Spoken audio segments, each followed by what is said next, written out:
नमस्ते गाइस, ये जो आप देख रहे हैं कहलगांव के गंगा के बीच में मंदिर है।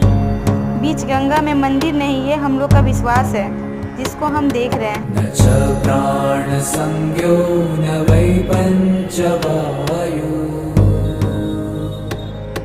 न वा सप्तधातु न वा पंचकोश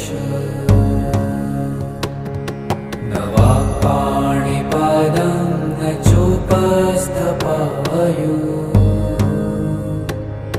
चिदा